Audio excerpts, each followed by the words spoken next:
హరే కృష్ణ. మామూలుగా భగవంతుడు ఆయన యొక్క స్థానాన్ని మనం అందరం కూడా ఒక్కొక్క వ్యక్తి ఒక్కొక్క రకంగా అర్థం చేసుకుంటూ ఉంటాడనమాట. కానీ భగవద్గీతలో భగవంతుడు ఆయన స్థానం ఏంటి, మన పట్ల మనకాయన ఏమవుతారు అనేటువంటి విషయాన్ని ఆయన స్పష్టంగా తెలియపరుస్తారు.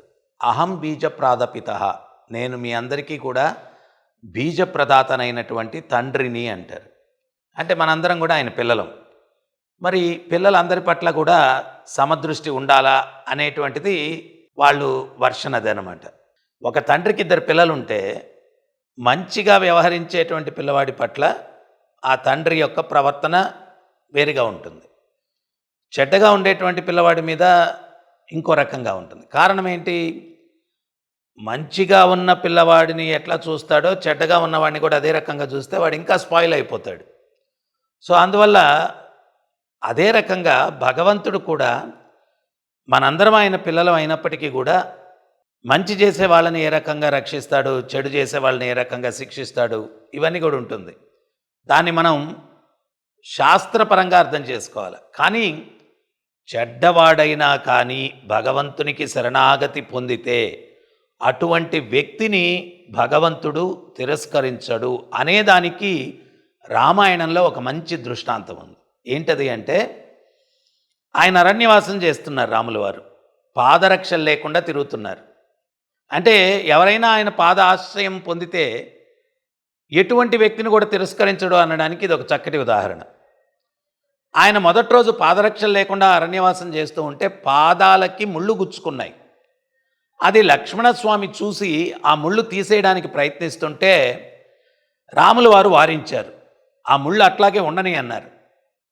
రెండో రోజు గుచ్చుకున్నాయి, మూడో రోజు గుచ్చుకున్నాయి, 7 రోజులు అట్లా గుచ్చుకున్న తర్వాత లక్ష్మణస్వామి సీతమ్మ దగ్గరికి వెళ్ళి, అమ్మ మీరన్నా చెప్పండి, ఆ ముళ్ళు తీసేయడానికి నాకు అనుమతి ఇవ్వమని అని చెప్పి సీతమ్మను విజ్ఞప్తి చేసుకుంటే రాముల వారి దగ్గరికి వెళ్ళి సీతమ్మ చెప్పింది, స్వామి ఆ ముళ్ళు మీ పాదాలకు గుచ్చుకుంటే తీయనిట్లేదు ఎందుకు అని అడిగింది.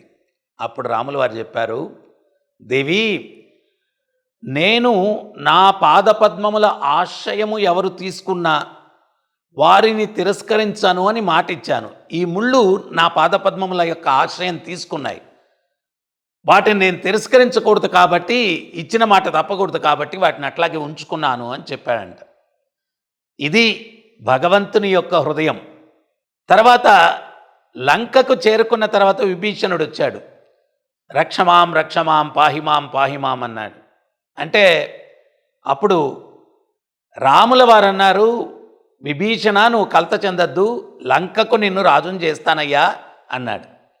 వానరాలన్నీ వచ్చి, స్వామి నిమ్మ చెట్టుకు అన్నీ పుల్లగా ఉండే నిమ్మకాయలే కాస్తాయి, తీయగా ఉండే కాయలు కాయవు, వీళ్ళందరూ ఒకే వంశవృక్షము, రావణుడు, కుంభకర్ణుడు, శూర్పణఖ, మరి విభీషణుడు ఎట్లా ఆయనకి రాజుని చేసేస్తాను అని ఆశ్రయం ఇస్తున్నారు అంటే అప్పుడు రాములు వారు చెప్పారు, వానరోత్తములారా, విభీషణుడు వచ్చి శరణాగతి పొందితే రాజుని చేయటం కాదు, రావణుడు వచ్చి నాకు శరణాగతి పొందినా రాజుని చేస్తాను అన్నాడు. ఈ మాటలు విని వానరులు అన్నారు, లంకకు విభీషణుణ్ణి రాజుని చేస్తా అన్నారు కదా, మరి రావణుడు వచ్చి శరణాగతి పొందితే ఎక్కడ రాజుని చేస్తానన్నారు. అప్పుడు రాములు వారు అన్నారు, అయోధ్యకు రాజుని చేస్తాను అన్నాడు. మరి అయోధ్యకు రాజుని చేయమని చెప్పి మీ తండ్రి గారు భరతుణ్ణి చేయమని కోరుకున్నారు కదా.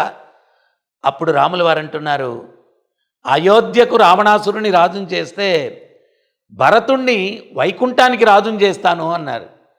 మరి వైకుంఠానికి భరతుణ్ణి రాజుని చేస్తే మీరెక్కడుంటారు స్వామి అన్నాడు.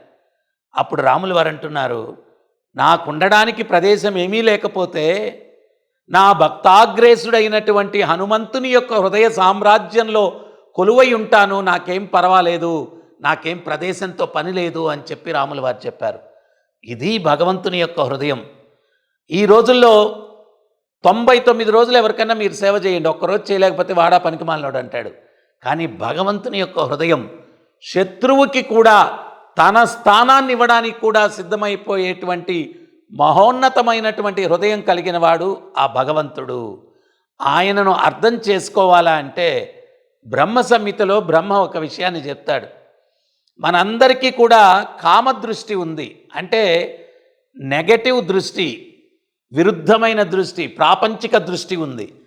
అది ప్రేమ దృష్టిగా ఎప్పుడైతే మారుతుందో అప్పుడు ఆ ప్రేమ స్వరూపుడైన భగవంతుణ్ణి మనం అర్థం చేసుకునేదానికి అవకాశం ఉంటుంది.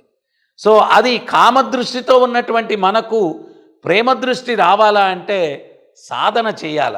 ఆ సాధన ద్వారా ఆచార్యులు స్వామి ప్రభుపాదుల వారు చెప్తారు, మంటల్లో ఇనుముని పెడితే మంటలకుండే లక్షణాలన్నీ ఆ ఇనుముకు వస్తాయి. అదే రకంగా ప్రేమ స్వరూపుడైనటువంటి ఆ భగవంతుని యొక్క సేవలో మనల్ని మనం ఎప్పుడైతే కైంకర్యం చేసుకుంటామో ఆయనలో ఉన్నటువంటి దివ్య గుణాలన్నీ కూడా మనలో వచ్చేదానికి అవకాశం ఉంది. సో అందుకని మనం సాధన చేస్తే మనలో ఉన్నటువంటి కామదృష్టి పోయి ప్రేమ దృష్టి ఎప్పుడైతే వస్తుందో అప్పుడు ఆ ప్రేమ స్వరూపుడైనటువంటి భగవంతుణ్ణి యథాతథంగా అర్థం చేసుకొని ఆయనకు శరణాగతి పొంది ఆనందంగా జీవించి జీవితాంతంలో ఆ భగవంతుణ్ణి చేరుకునేదానికి అవకాశం ఉంటుంది. అందుకోసమే ఈ ప్రత్యేకమైన మనుష్య జన్మ ఉద్దేశింపబడింది. సో అందువల్ల యుగధర్మమైనటువంటి హరే కృష్ణ కృష్ణ కృష్ణ హరే హరే, హరే రామ రామ రామ హరే హరే, ఆ నామాన్ని జపించండి. మీలో ప్రేమ దృష్టి వస్తుంది. అప్పుడు ఆ భగవంతుని యొక్క దివ్యత్వాన్ని మీరు అర్థం చేసుకునేదానికి అవకాశం ఉంటుంది. హరే కృష్ణ జపించండి, ఆనందించండి, ధరించండి.